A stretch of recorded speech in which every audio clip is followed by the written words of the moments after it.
വിമർശനം കുറിക്കുകൊള്ളുന്നുണ്ട്. മറുപടി പറയാൻ കഴിയാതെ കുഴങ്ങുകയാണ് പ്രതിപക്ഷ നേതാവ് വി.ഡി. സതീശൻ.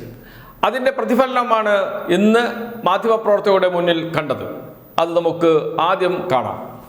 ഞാൻ വീട്ടിൽ കൊണ്ടുവരുന്നു 100 കോടി രൂപ 137 ഇതുപോലത്തെ പ്രചരണം AKG സെന്ററിൽ നിന്ന് ഒരു നിങ്ങളൊരാളെ ചുമതലപ്പെടുത്തിയിട്ടുണ്ടല്ലോ. അയാളുടെ നേതൃത്വത്തിൽ എല്ലാവർക്കും അറിയാലോ. ഞാൻ പറയുന്നതിന്റെ പേര് എല്ലാ ദിവസവും 10 കാർഡ് ഇറക്കണം. എല്ലാം കഴിയുമ്പോൾ നിങ്ങൾ അയാളോട് പറഞ്ഞേക്ക് അയാൾക്കെതിരെ ഒരു കാർഡ് വന്നിടുന്നത് ഒറിജിനൽ.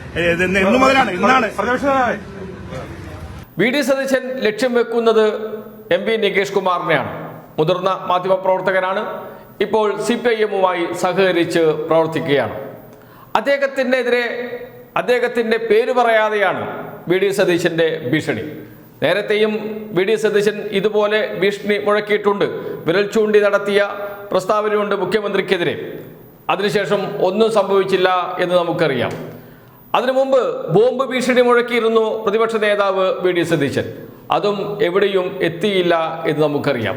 ഇങ്ങനെ ഓരോ ഘട്ടത്തിൽ തനിക്കെതിരെ എന്തെങ്കിലും രൂപത്തിൽ വാർത്തകൾ കൊടുക്കുന്നവരെ ഭീഷണിപ്പെടുത്തുക, അതല്ലെങ്കിൽ രാഷ്ട്രീയ പ്രവർത്തനം നടത്തുന്നവരെ ഭീഷണിപ്പെടുത്തുക, ഇതായി മാറിയിട്ടുണ്ട് പ്രതിപക്ഷ നേതാവ് വി.ഡി. സതീശന്റെ രീതി.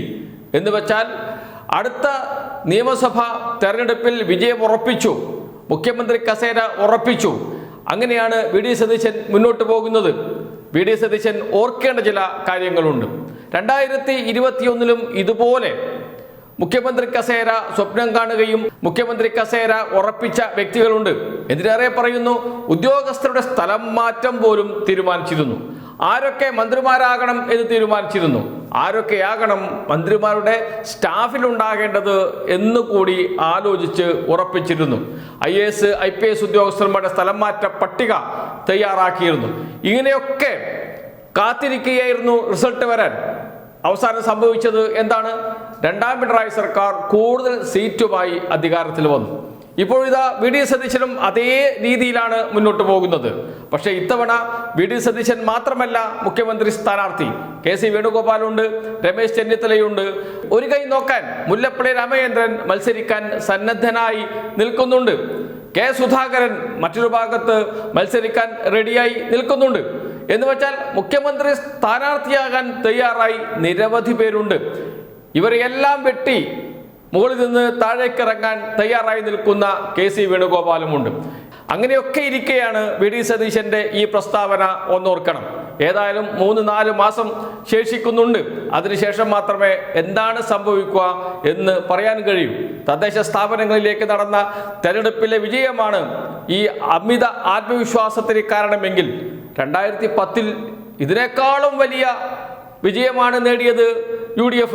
തദ്ദേശ സ്ഥാപനങ്ങളിലേക്കുള്ള തെരഞ്ഞെടുപ്പിൽ അന്ന് 72 സീറ്റ് മാത്രമേ ലഭിച്ചിട്ടുള്ളൂ എന്നോർക്കണം.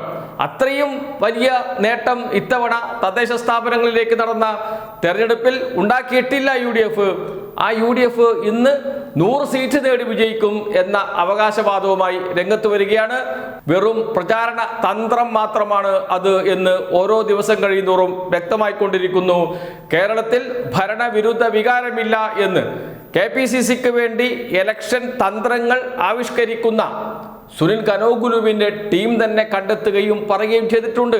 മുസ്ലിം ഏകീകരണം മാത്രമാണ് ഉണ്ടായത്, അതിൻ്റെ പ്രതിഫലനം മാത്രമാണിത്, അതുകൊണ്ട് മാത്രം വിജയിക്കാൻ കഴിയില്ല എന്ന്.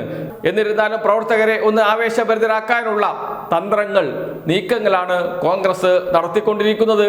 ഏതായാലും അത് വിജയിക്കുമോ എന്ന് 2026 ഏപ്രിൽ അവസാന വാരം നമുക്ക് അറിയാം.